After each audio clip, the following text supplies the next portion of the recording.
2021 air conditioning on this Mini Cooper S.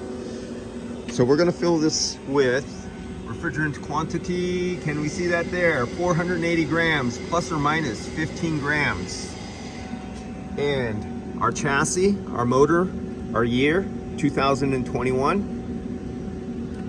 Now this is only for, and I've mentioned this many times before, you cannot always trust the sticker, because the sticker, if you have a vehicle, one might have been produced in Japan, one might have been produced in Germany, another one might have been produced in Canada or America or Mexico. But if you have the same model, and because of an engine and transmission chassis to drivetrain is different, if they're produced in two different places, sometimes you'll have different charge quantities, and you cannot look on YouTube with some guy posting that this is how much refrigerant goes in your vehicle. You have to look it up for the year, make, model, production number, to the VIN, to where it was produced.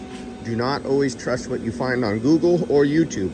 But for sure, this vehicle, that goes to this sticker, that goes to this chassis and engine drivetrain, this is what its charge is, and that is 480 grams. So let's get this thing charged. You see I have it in the liquid position.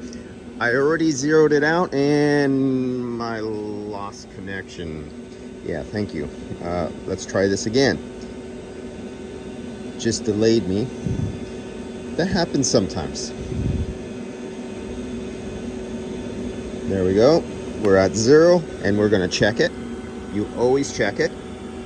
There we go. This is 210 grams. That weight will change depending on what kind of batteries you put in here. Some batteries are heavier or lighter than others.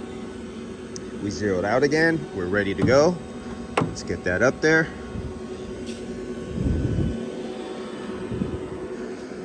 So our liquid refrigerant is waiting right here at this third port, 1, 2, 3, 4. This is why 4 ports line. We're nice and set up. We don't have to go through the switch.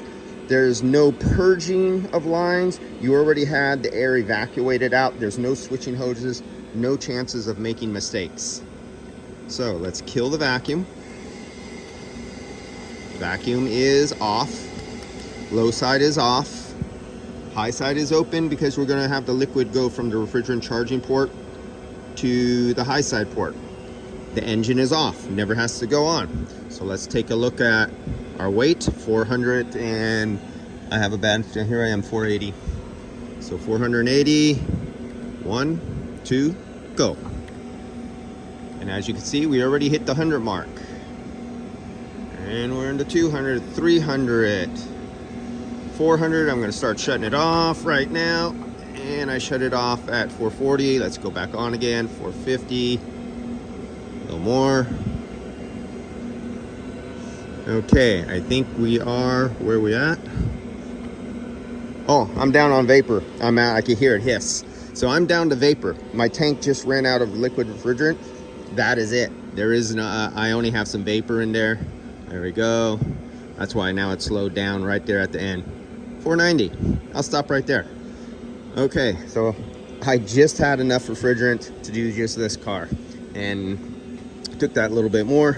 So we're gonna start this vehicle. I'm gonna hook up the sensors.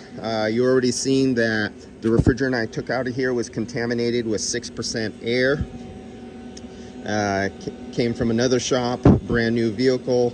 And when you have problems and you don't own test equipment, you're only spinning your wheels, pissing in the wind, guessing, whatever you want to call it. But it doesn't matter if you own a recharge machine. Any idiot can own a tool, but you can't get the monkey to use it properly.